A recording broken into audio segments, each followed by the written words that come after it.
Now let's kind of go back to the whole deal of getting customers talking. And I think one thing you talked about, how it was easy for you to get customers talking because they were talking. And I will say, so primarily I was responsible for our relationship with our adult consumers. Okay, yes, yes. And when I say that they were really wanting to talk to us, you have to keep in mind that just like a spouse or significant other, when they feel like they haven't been listened to in a long time and finally give them an opportunity, they tend to yell and scream for a few minutes, and then they have a great conversation, right?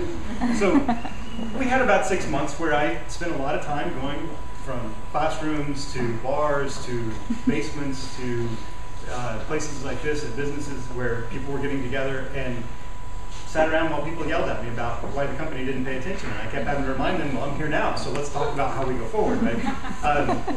But after about 6 months of yelling at me, they got used to actually talking. And it got to a point where they really started to believe my mantra, which was everybody goes home happy, right? At the end of the day, it was really important for me to say, look, here's why I'm here. Here's how I'm going to make sure that I can come back, that my boss will make sure to fund my next flight out. Here's what I need from you guys. Now, what I understand you need from me is this. So I'm going to deliver this, but here's what I need from you in exchange. And that was done right up front. That wasn't that was the beginning of our relationship, and it was the continuation that they're doing today, right? It was always there. There was always some clarity around what it was I wanted out of it. And so when I came to them and said, oh man, we're having some money trouble, their first reaction, because I had proven so many times that I was willing to give them what they were asking for and that I heard what they were saying, and even if I couldn't give it, I was explaining why I couldn't give it. Their immediate reaction when we started having major financial problems was, how can I help? What do you need? And so I could come back and say, okay, well, I've spent the last 3 years building a relationship very, very deeply by delivering and by reacting. That here's what I need. I need promotion. I need you guys to give me ideas on this. I need you guys to keep an eye on our store shelves for us.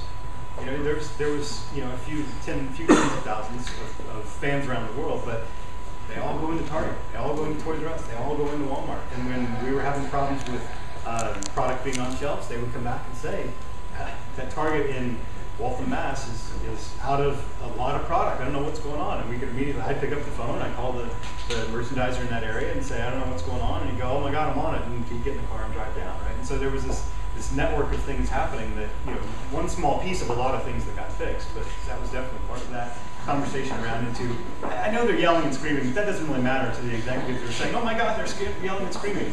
And say, this is what they're really getting at. This is what they're really saying to us. No, let's address that. And sure enough, you address those things and they stop yelling. Well, it's also getting them into an environment where you can control the conversation. You don't want to have that pissy match back and forth on Twitter, on Facebook, or wherever. You want to get them controlled and out of that environment to where, when they come back, they're talking about their process. There's always the point of trying to have it so much more direct, as opposed to having it out there so that you can clearly focus on it. I have a question. Yes, right there. Go for it. Something you said, you want to be able to control the environment. If you have limited resources within, like, let's say a small business, how can you control the environment when they're still focusing on running the business? Well, I think that's where you have to get kind of the strategy of, is that the right thing for you? Is that the right thing for your business? If you can't resource it and put the muscle behind it, maybe it's not the right strategy. If those conversations are happening and you're finding that's the dominant way your customers are talking to you, then maybe you need to look at, do I need that direct email campaign? Do I need these other things, or do I need to redirect those resources to go into the online world? And I think it's important too that this is the business reality. There aren't two separations like we all too often try and think of them as, I'm running the business or I'm having these conversations and doing these things. That is business today. Whether we like it or not, whether we're staffed for it or not, that's the reality we have to deal with. Yeah. And to your point about development strategy, I haven't really seen anyone say that you have to do this, but I'm kind of thinking it's almost general. If you have a product, you have a company that is trying to engage, don't you you can't just bring the product and the marketing people to that engagement, right? You have to bring the service people first. And is that what we're really saying here? Is don't do this unless you're going to bring customer service with you? Well, actually, I have a view that organizations, and similar to what Dell has done, I think, very well, of not just bringing service people or communications people or marketing people. They've really structured it to where I know online I have an R&D person who can be out talking about products 6 months before they come to market, to where they're getting feedback. Or I have the product marketing person person who's online and seeing these conversations, and they're all working as a group to where they know the best person can answer the question, because I could sit on Twitter all day for my clients and go, this customer has this problem, this customer has this problem, and funnel it all. Whereas if you bring together that community and restructure an organization to where all those people work together, you can kind of look at it all together. Because I agree, you shouldn't just bring a product to market without having all those other resources there to support it. Why did we develop it this way? Or, you know, how are we going to service it moving forward? Or I found these 10 bugs.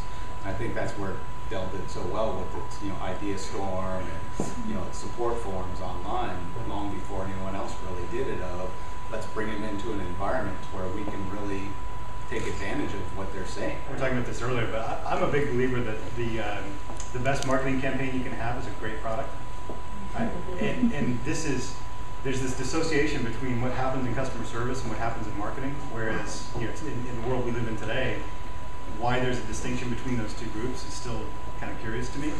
And the interesting thing about marketing as an industry, not any of you, of course, but as an industry, is that there's this disconnect between the desire a marketer has.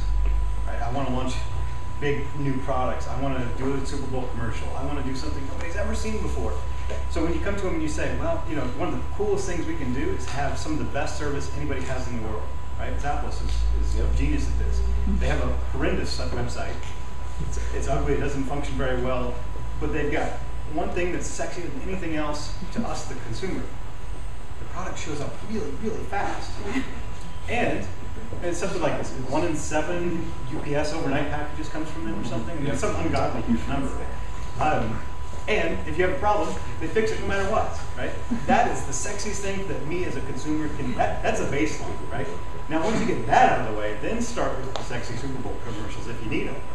Chances are you won't need to talk about the brand. Here we are talking about Zappos, not because of the Super Bowl commercial, but because their service is fantastic. It's those personal engagements, those personal connections a company has. And one thing that I think is beautiful about social media is it allows that to take place. But you can never forget the offline, person-to-person, company culture aspect of hiring employees that are customer-minded. I don't care if you're B2B or B2C company, it does come back to that, because we all know it, customers leave happy. Those happy customers are going to tell their friends, their family, go online and talk positively about a company that they've had a great experience with. It's basic, but it's made so much more complicated due to all the tools and tactics that are now out there. But at the basic level, it's leaving, it's having customers going home